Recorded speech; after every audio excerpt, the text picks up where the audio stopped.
Bonjour mesdames, bonjour messieurs, soyez les bienvenus à cette visioconférence Wavestone relative à la publication du chiffre d'affaires du troisième trimestre de l'exercice 2023-2024.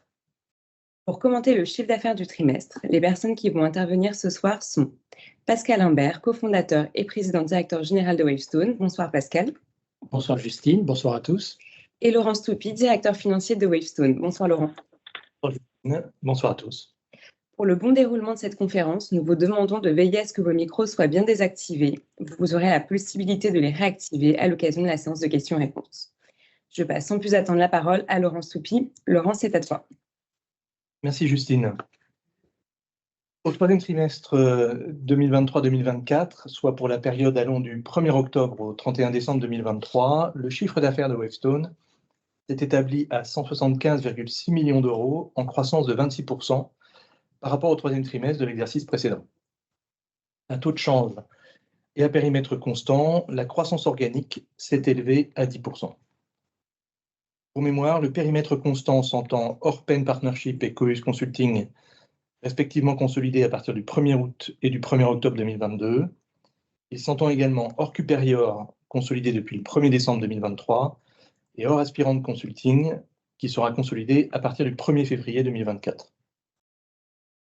Sur l'ensemble des 9 premiers mois de l'exercice 2023-2024, le chiffre d'affaires total s'est établi à 452,2 millions d'euros, en croissance de 20%, dont 12% à taux de change et périmètre constant.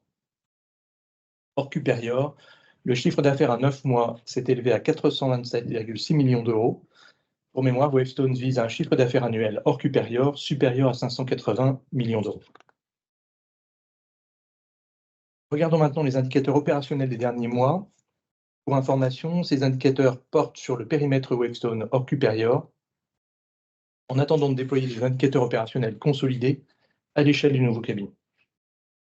Le taux d'activité à 9 mois est demeuré stable à 73%, après le redressement opéré au premier semestre 2023-2024. En ce qui concerne les prix, le taux journalier moyen s'est établi à 898 € sur 9 mois, en croissance de 1% par rapport aux 890 € constatés sur l'ensemble de l'exercice précédent. À taux de change constant, le taux journalier moyen est ressorti à 900 €, marquant un léger tassement par rapport au niveau de 902 € publié sur le premier semestre. Le carnet de commandes s'est quant à lui inscrit en hausse à 4,2 mois à fin décembre, contre 3,6 mois à fin septembre. Ceci est le résultat d'une prise de commande dynamique sur la fin de l'année civile, comme c'est traditionnellement le cas sur cette période. En ce qui concerne les ressources humaines, le turnover est demeuré stable à 14% sur 12 mois glissants à fin décembre 2023, contre 16% sur l'ensemble de l'exercice précédent. Ce chiffre de turnover est calculé hors Orcuperior. Compte tenu d'un environnement économique dégradé et du repli du turnover, nous maintenons un rythme de recrutement ralenti. Orcuperior, Wavestone comptait 4 432 collaborateurs au 31 décembre 2023, contre 4 406 à fin mars. Au total, en incluant les 1 332 collaborateurs de Cuperior, l'effectif à fin décembre s'élevait à 5 764 collaborateurs. Je laisse maintenant la parole à Pascal. Merci Laurent. Je vous propose maintenant d'en revenir à notre actualité récente. Et notre actualité récente, c'est l'annonce le 16 janvier dernier de l'acquisition à Pittsburgh, aux États-Unis, du cabinet de conseil Aspirant Consulting, spécialisé dans la transformation digitale des entreprises. Aspirant Consulting compte parmi ses clients des entreprises du Global 500, ainsi que de grandes entreprises américaines dans plusieurs secteurs, avec une forte présence dans l'industrie pharmaceutique auprès de clients tels que Novartis, GSK ou Haleon. Aspirant Consulting compte une centaine de collaborateurs et a réalisé sur son dernier exercice, clos le 31 décembre 2023, un chiffre d'affaires estimé à 26,1 millions de dollars, accompagné d'une marge d'EBITDA ajustée qui devrait s'établir au-delà de 10%. Avec cette acquisition, Wavestone poursuit le renforcement de sa présence aux États-Unis, géographie clé dans le cadre de notre développement international. L'équipe de direction d'Aspirant Consulting va poursuivre le développement du cabinet aux côtés de l'équipe de management de Wavestone US. L'opération s'est traduite par l'acquisition de 100% du capital de la société par Wavestone, à un prix d'acquisition de 24 millions de dollars en valeur d'entreprise, auxquels pourront s'ajouter jusqu'à 10 millions de dollars, conditionnés par les performances de la société au 31 décembre 2024. Eastparent Consulting sera consolidé dans les comptes de Wavestone à compter du 1er février 2024. Venons-en maintenant plus largement à notre activité. Vous venez de le voir, le troisième trimestre de l'exercice 2023-2024 a été solide sur le périmètre Wavestone, permettant de dégager une bonne croissance, fruit de l'accélération de notre action commerciale entreprise depuis début 2023. L'activité a été également satisfaisante côté Superior, avec une progression du taux d'activité sur le trimestre et un bon niveau de prise de commande. Comme pour Wavestone, pour autant, Superior maintient une politique de recrutement prudente, d'autant plus que le turnover de la société est resté à un niveau bas de l'ordre de 10%. Cette trajectoire positive ne doit pas pour autant nous faire oublier que l'environnement de marché s'est durci. La demande est globalement ralentie, les clients sont de plus en plus attentistes dans la mise en œuvre de leurs projets et dans certains secteurs comme la banque, le retail ou le secteur public, l'impact est particulièrement significatif. Heureusement, d'autres secteurs tels que l'assurance, l'énergie, le luxe ou encore le transport font preuve de plus de résilience. Le contexte de marché reste donc délicat et il nous incite à une prudence renouvelée pour le quatrième trimestre de l'exercice. Pour mémoire, ce quatrième trimestre va connaître un ralentissement marqué de la croissance organique de Wavestone. Nous l'avons d'ores et déjà communiqué à plusieurs reprises.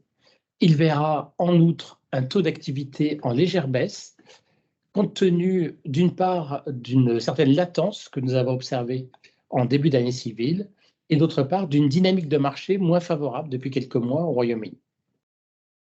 Du côté de Superior, le taux d'activité de la société au début de l'année civile 2024 est dans le sillage des derniers mois de 2023. Néanmoins, comme pour Wavestone, le dernier trimestre de l'exercice va connaître un ralentissement sensible de la croissance. Je vous rappelle que pour les deux sociétés, en fait, l'effet de base très important dont on disposait du fait d'un recrutement très important au cours de la fin de l'exercice précédent est en train de s'atténuer et donc la croissance des effectifs moyens sur le quatrième trimestre d'une année, du quatrième trimestre de l'exercice d'une année sur l'autre est nettement moins importante que pour les trimestres précédents.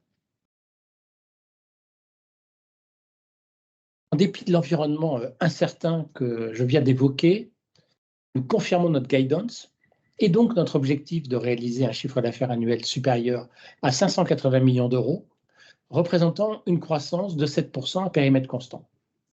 Nous confirmons également notre objectif de dégager une marge opérationnelle courante annuelle aux alentours de 15%. Et je vous rappelle que ces objectifs tiennent compte de l'impact de la consolidation en année pleine de Penn Partnership et Coeus Consulting. Ils s'entendent à taux de change constant, mais ils s'entendent également hors Superior et hors consolidation sur 2 mois d'Eastparent Consulting. Voilà donc les commentaires que nous souhaitions apporter sur nos chiffres du trimestre et nos perspectives. Et Laurent et moi-même sommes maintenant à votre disposition pour répondre à vos questions. Vous pouvez maintenant poser vos questions. Donc pour cela, si vous êtes connecté sur votre ordinateur, vous pouvez cliquer sur le bouton lever la main et activer votre micro. Et si vous êtes connecté par téléphone, vous pouvez composer étoile 6. Et du coup, Nicolas Thorez, allez-y. Oui, bonsoir à tous les trois. Est-ce que vous m'entendez bien? Très bien. Bonsoir. Bonsoir. Bonsoir. J'ai 3 petites questions. La première, c'est plutôt pour Laurent. Je me demandais s'il y avait eu un effet congé notable qui a joué négativement sur le trimestre et si oui, est-ce que c'est possible de quantifier? Sur le Q3, en fait, pas d'effet congé inhabituel. En fait, on a constaté les mêmes taux de congé en fait qu'habituel. Ok, parfait. Ma deuxième question, c'est bon, au niveau du taux d'utilisation.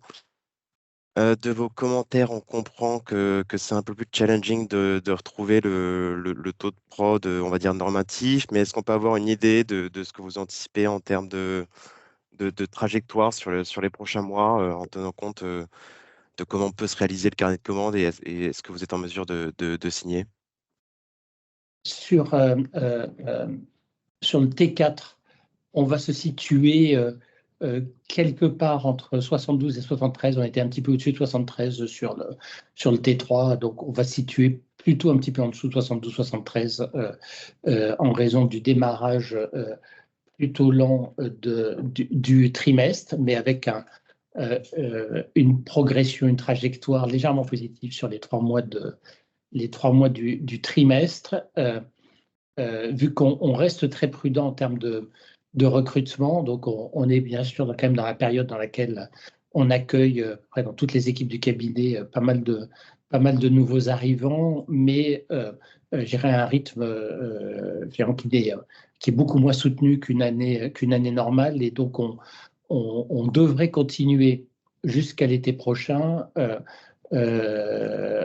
à faire progresser notre taux d'utilisation. On a l'impression que on est dans un équilibre où on veut à la fois préserver de l'effet embarqué et préparer la croissance de l'exercice prochain et en même temps pas engorger la machine comme on l'avait fait à la fin de l'année 2022 en recrutant trop fort. Donc on est dans cet équilibre, mais on pense qu'on est en mesure de refaire progresser, on va dire, dans les 6 premiers mois de l'exercice prochain, notre taux d'utilisation. Et un scénario idéal, ça serait de revenir à un niveau normatif, je dirais, à la fin du premier semestre. Ok. Et j'aurais un petit follow-up justement sur le sujet, mais la guidance de marge autour de 15%, elle avait été de mémoire construite sur le fait que vous seriez en mesure de retrouver les 75%. Comment il faut l'interpréter aujourd'hui? Est-ce que c'est un peu plus challenging de tenir ce niveau-là? Comment vous le voyez? Elle est un peu plus tendue qu'en début d'exercice. Je dirais qu'on a mangé notre marge de sécurité. On avait une petite marge de sécurité sur la marge opérationnelle courante. Ça fait sourire Laurent, mais effectivement, on avait un petit buffer en début d'exercice. On a bien fait de prévoir ce petit buffer, puisque effectivement, on l'a consommé. L'indicateur qui s'est mieux comporté que prévu, c'est le prix de vente sur salaire. Donc, on a regagné une partie de ce qu'on n'a pas gagné sur le taux d'utilisation en prix de vente sur salaire, et on a été discipliné sur les coûts. Donc, on récupère l'autre partie sur les coûts. Donc, c'est les 3 éléments qui permettent de compenser. Alors, ça se joue quand même sur pas beaucoup j'arrive sur à chaque fois quelques dixièmes de points, mais c'est les 3 éléments qui viennent compenser le fait que le taux d'utilisation ne nous a pas apporté complètement la rentabilité qu'on attendait. Ok, c'est très clair. Et si je peux me permettre, j'ai une dernière question sur les recrutements. Si mes calculs sont bons, vous avez une sorte de pick-up là sur les recrutements nets au T3. Comment il faut appréhender la trajectoire sur le T4 sur ce plan-là? Est-ce qu'on peut partir sur le même nombre de people embarqués, ou juste pour essayer d'estimer ou d'appréhender un petit peu l'atterrissage en termes d'effectifs nets pour vous? Comme on avait déjà eu l'occasion de l'évoquer, on est en train de préparer un effet embarqué pour l'exercice prochain. Mais c'est un effet embarqué de quelques points. Donc effectivement, on va continuer à faire progresser notre effectif. Pour être tout à fait précis, je dirais qu'il va y avoir une progression assez modeste de l'effectif total qui masque une progression un peu plus forte de l'effectif facturable et une progression un petit peu moins forte de l'effectif non facturable. Comme je disais, on a été discipliné sur les coûts et on a fait quelques optimisations en interne cette année, qui fait qu'il y a un jeu de plus-moins entre les effectifs facturables et les effectifs non facturables qui, je pense, en valeur absolue, ont dû décroître par rapport au 31 mars. Les effectifs non facturables ont dû décroître par rapport au 31 mars dernier. Et les effectifs facturables, donc on prépare un petit effet, mais de quelques points seulement, embarqués pour l'exercice prochain. Ok, merci beaucoup. Merci. Hugo Paternoster, vous pouvez y aller. Oui, bonsoir. Bonsoir Pascal, bonsoir Laurent et bonsoir Justine. Vous m'entendez bien? Très bien. Parfait. J'avais un petit follow-up sur la question de Nicolas. Vous parliez d'un petit buffer sur la guidance.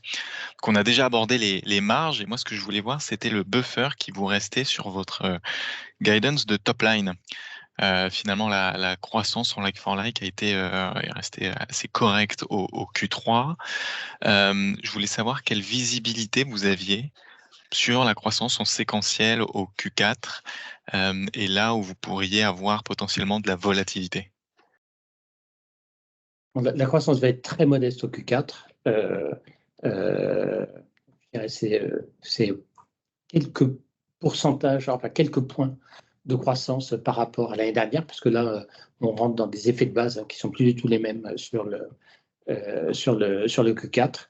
Mais ça conduit bien à avoir un petit peu d'avance de quelques millions d'euros sur la guidance de 580 millions d'euros qu'on a évoquée. D'accord, on est d'accord. 0 plus en termes de croissance sur le Q4, mais effectivement, ça nous fait atterrir au-dessus de 580 millions d'euros. D'accord. Une autre question, c'était sur le carnet de commandes, donc avec la reprise finalement de votre carnet de commandes qui est assez traditionnel en fin d'année. Mais je voulais savoir s'il y avait une bonne surprise particulière d'une industrie en particulier qui aurait contribué à cette reprise ou d'une pratique toujours en particulier.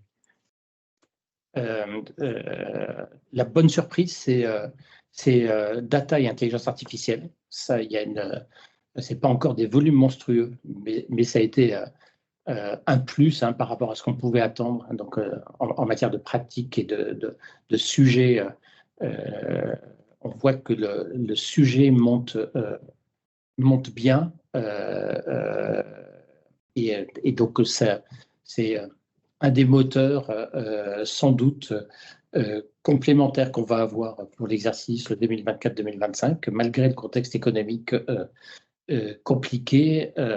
Finalement, dans beaucoup d'industries, on ne veut pas rater la vague. Et donc, là, on travaille sur quand même beaucoup de projets avant. Je me dis qu'en 2024-2025, ça devrait faire des choses supplémentaires et ça devrait aider à générer de la croissance sur l'exercice prochain. Et ensuite, en termes de secteur d'activité, dont c'est très...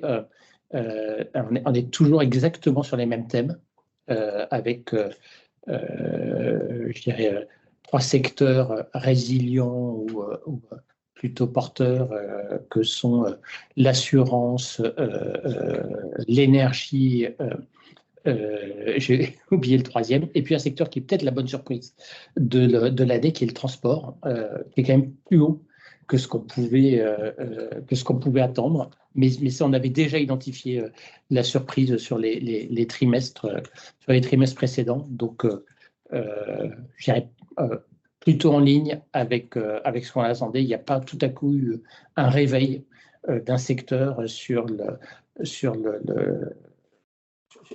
la fin de l'année. On avait eu l'occasion, le 3e secteur que j'ai oublié d'évoquer tout à l'heure, c'est le luxe. On avait eu l'occasion de dire, tiens, on commence à ressentir des coups de frein dans le luxe. En tout cas, finalement, en chiffre d'affaires, c'est en prise de commande. Ça ne s'est pas concrétisé. Le luxe a bien été au niveau où on l'attendait. Mais bon, le luxe n'est pas encore un secteur très important pour nous. On est plutôt en phase de développement sur ce secteur. Donc, je pense qu'on est peut-être moins exposé que d'autres aux premiers signaux de meilleur contrôle des coûts qui pourraient intervenir dans le luxe. Très bien. Et une dernière question, avec en fait pas mal de petites questions à l'intérieur, c'est plus pour revenir sur Qperior. Est-ce qu'on pourrait avoir davantage de chiffres sur l'atterrissage à fin 23 et le début d'année 2024 pour Qperior, et également sur le taux d'utilisation? Et là-dedans, je voulais également voir, étant donné que le taux d'utilisation chez Qperior était l'un des leviers d'amélioration de la marge pour eux, à ce stade, qu'est-ce qui a été activé à l'heure actuelle? Et comment ça a été pris par les clients également? Alors, le taux d'utilisation, c'est insensible pour les clients, mais je pense que vous pensiez peut-être au prix de vente. Je pensais plus au prix de vente. Voilà. Sur le prix de vente, ça s'est plutôt bien passé dans le courant de l'exercice, mais le levier prix de vente, pour l'instant, il a avant tout joué sur les gens les plus seniors. Et donc, l'impact sur le prix de vente moyen, il reste très, très mesuré. Il y a une amélioration de la rentabilité sur Superior cette année, mais c'est une amélioration de la rentabilité qu'on avait d'ores et déjà projeté dans le document d'exemption, hein, qui nous fait atterrir à une rentabilité un petit peu inférieure à 10% sur l'ensemble de l'exercice. Donc, on va un petit peu de rentabilité par rapport à l'année précédente. Et l'élément qui a avant tout joué, c'est le taux d'utilisation, avec pour autant un mauvais départ de Superior en début de période fiscale. On mesure la performance de Superior, même si l'exercice n'est pas encore aligné. On a tout mesuré sur la période qui sera consolidée, donc sur l'exercice fiscal de Wavestone. Superior avait plutôt démarré de manière difficile avec un très gros recrutement fin d'exercice 2022-2023 et donc qui s'était traduit par un taux d'utilisation sous pression en début d'exercice et le retard a été rattrapé et il sera rattrapé manifestement à la fin, il sera complètement rattrapé à la fin du Q4. Et donc le levier quasi exclusif sur lequel repose cette amélioration de la rentabilité, c'est le taux d'utilisation. Prix de vente, c'est vraiment de deuxième ordre. On s'exprime avec prudence sur Superior parce qu'on ne calcule pas. C'est calculer un prix de vente moyen, un taux d'utilisation. Il y a tout un tas de règles de gestion sur lesquelles il faut se mettre d'accord. Et donc là, on est dans nos ERP, on n'a pas implémenté les mêmes règles de gestion. Et donc, au moment où on consolidera des indicateurs, on aura fait ce travail d'alignement. Mais pour l'instant, on ne peut pas complètement comparer un taux d'utilisation supérieur à celui de Wavestone. Ouais, ce que j'allais dire, on reste pour l'instant prudent sur les chiffres sur Superior, on partage ces chiffres, mais on se laisse un peu de temps pour vérifier en fait finalement la manière de les appréhender, de les prévoir en fait, et donc pour l'instant on ne communique pas sur les KPI de Superior. En fait, on est en train de les apprendre en fait finalement, mieux les appréhender. Ok, c'est très clair. Merci beaucoup. Valentin, Paul, Jeanne. Jean. Pardon. Oui. Alors, on ne vous entend pas.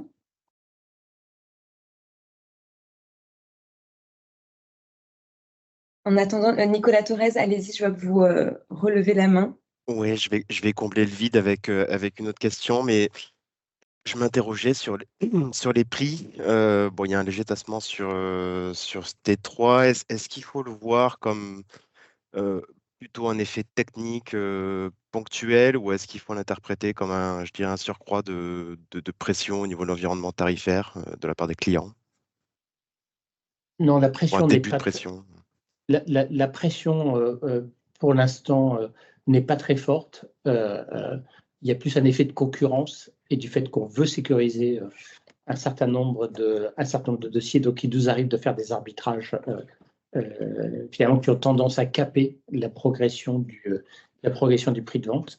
Mais par exemple, en ce moment, aucune demande de renégociation tarifaire à la baisse de nos clients en cours de contrat cadre. Et on n'est pas du tout revenu dans une période hard sur le plan de la discussion sur les prix avec nos clients. Par contre, il y a moins de business sur le marché. Et donc, il y a plus de concurrence et on commence à en voir des effets. Je dirais que la progression de nos prix de vente a tendance à plafonner. Alors, sur un trimestre, c'est difficile à juger. Hein, autant, et par ailleurs, le quatrième trimestre au mois de décembre, c'est finalement, et moi, il y a des gros congés de temps en temps, ça fait swinger les prix de vente. Les jeunes ayant tendance à ne pas prendre des congés en même temps que les gens plus seniors et plus anciens. Mais indépendamment de ça, on voit hein, dans nos courbes et dans les prix de vente de la prise de commande que ça commence à plafonner sans que ça soit un effet massif. Ok, c'est très clair. Merci Pascal. Merci. Valentin Paul, je pense que votre micro est ouvert maintenant. Oui, bonsoir, vous devez m'entendre Bonsoir. maintenant. Ça, Oui, Absolument. Pardonnez-moi. Bonsoir. Donc, du coup, bravo pour ces résultats et j'ai presque envie de dire mea culpa. Je vous ai un peu sous-estimé. Du coup, l'essentiel de mes questions a été répondu, mais j'avais une toute petite dernière. Qu'est-ce que signifie votre carnet de commande en mois? Quelle est la méthode de calcul en fait? C'est votre dernier, c'est votre carnet de commande total en euros. Vous le divisez par le chiffre d'affaires réalisé sur le dernier mois et ça vous donne un mois. Enfin, c'est quoi votre méthode de calcul? la méthode de calcul consiste à regarder tout ce qu'on a en fait finalement dans nos systèmes en fait enregistrés. Donc ça veut dire tout ce qui a été commandé dans les mois précédents et non consommé, auquel se rajoute en fait finalement la prise de commande du mois. Et en fait, on le divise par la capacité de production des mois à venir. Ça veut dire qu'on prend en compte la croissance de l'effectif des mois à venir et en considérant en fait un taux de production, on va dire, normatif et un prix de vente en fait aussi, on va dire, constaté en fait finalement sur la période. Donc c'est en considérant en fait finalement la progression des effectifs dans les mois à venir. C'est ça qu'il faut avoir en tête en fait un peu. D'accord. D'accord, c'est très clair. Ok, merci. Merci. Jean-Pierre Sabat. Oui, bonsoir à tous les Bonsoir. trois. Bonsoir. Ça, Juste petite question de détail, est-ce que c'est possible d'avoir la contribution de Q-Périor sur le chiffre d'affaires du T3, de l'isoler? Tout à fait. vous l'avez en fait. Mais C'est les 16 points d'écart où il y a du change à l'intérieur aussi qui... Non, en fait, vous avez dans le tableau le T3 23-24 et la colonne d'après, le 23-24 hors Q-Périor. ça doit Ah, être ok. 20, et Donc Ah oui, ça je- fait 24,7 24,7. millions d'euros Ok, merci beaucoup. sur le mois de décembre. J'avais pas ouvert les yeux. Je vous en prie, c'est un peu. Et- Moi-même parfois on s'y perd en fait.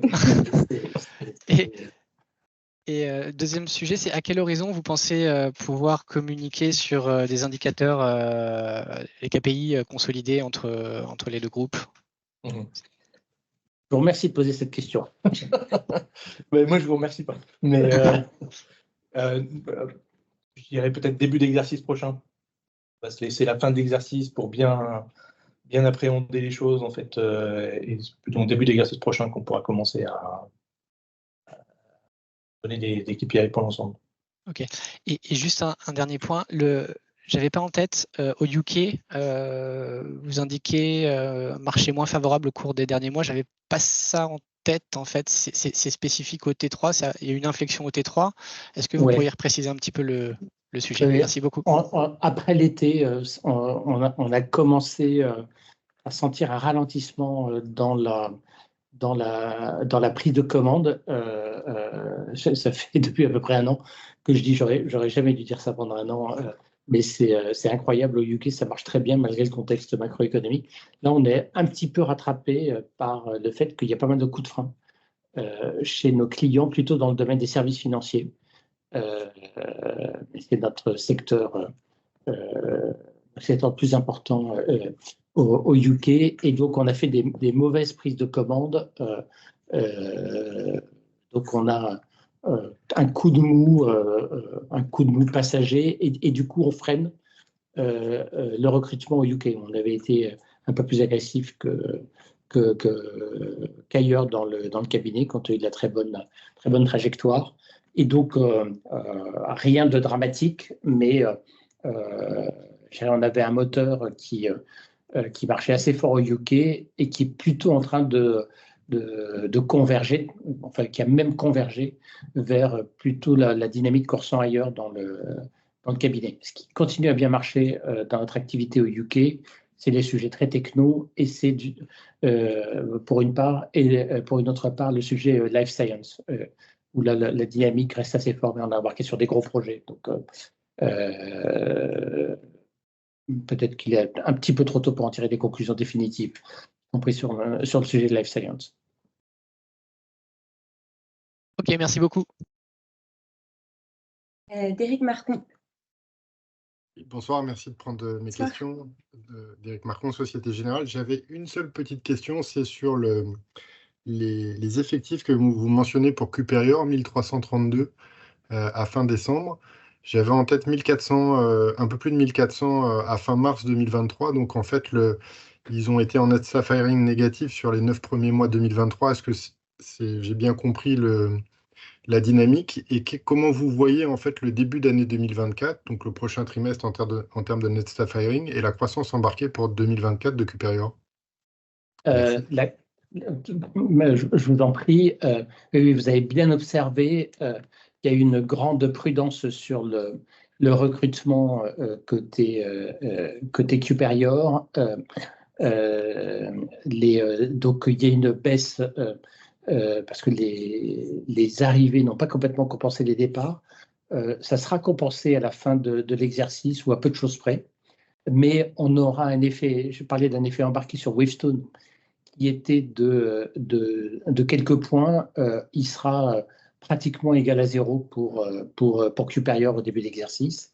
Ce qui est moins gênant pour Cuperior que pour Wavestone, parce que Cuperior a une large part de son chiffre d'affaires, plus de 30%, qui est réalisé à l'aide de sous-traitants. Donc, dès que le business repart, le Cuperior est capable de le matérialiser plus rapidement que côté Wavestone. C'est une faiblesse sur le plan de la rentabilité de Cuperior. Par contre, c'est, je dirais, une flexibilité qui existe côté Cuperior, et en particulier pour redémarrer dès que le business est là. Donc, effectivement, Cuperior, clairement, avait surrecruté à la fin de l'exercice 2022 et sur le tout début de 2023, comme Wavestone, et a été obligé de lever le pied plusieurs mois pour arriver à absorber et faire remonter son taux d'utilisation. C'est clair, merci beaucoup, bonne soirée. Bonne soirée. Merci.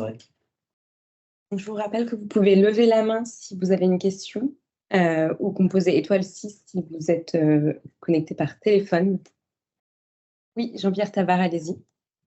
Oui, je reviens sur le Cuperior, le l'earn-out qui est prévu d'après les forecasts là que vous avez pu refaire. Est-ce que vous sentez qu'il va être pas payé en partie? Comment vous sentez les choses? Pour l'instant, on reste sur le forecast qu'on a émis dans le document d'exemption, qui est plutôt un earn-out payé à moitié. On arriverait sur un earn-out payé à moitié. Je parle avec un peu de prudence parce que vous avez vu que l'earn-out, il est un peu de tout ou rien. Il y a une très faible plage de variation. Je crois qu'il y a 2 millions d'euros entre le seuil et le plafond de l'EBITDA qui déclenche le paiement de l'earn-out. Et c'est vraiment extraordinaire qu'on tombe pile poil sur ce montant. Donc, il peut y avoir une variation assez forte du pourcentage d'earn-out payé, mais je manque un petit peu de recul sur la finesse des prévisionnels de Cuperior, même si on a travaillé ensemble sur les forecasts. Je dirais quand même qu'il y a de fortes chances pour que quelque chose soit payé. Pourcentage, c'est un peu compliqué d'être précis, mais il y a de fortes chances pour que quelque chose soit payé. Ok, merci beaucoup. Merci. On a encore un peu de temps pour des questions. Donc, si vous avez une dernière question, vous pouvez lever la main ou composer étoile 6 si vous êtes connecté par téléphone.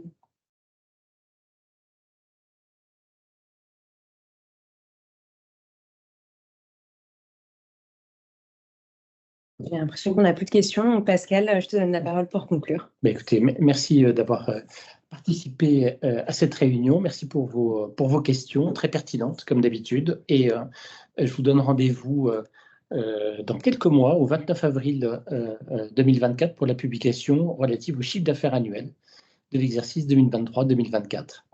Et d'ici là, donc, je vous souhaite une bonne continuation, un bon début d'année 2024.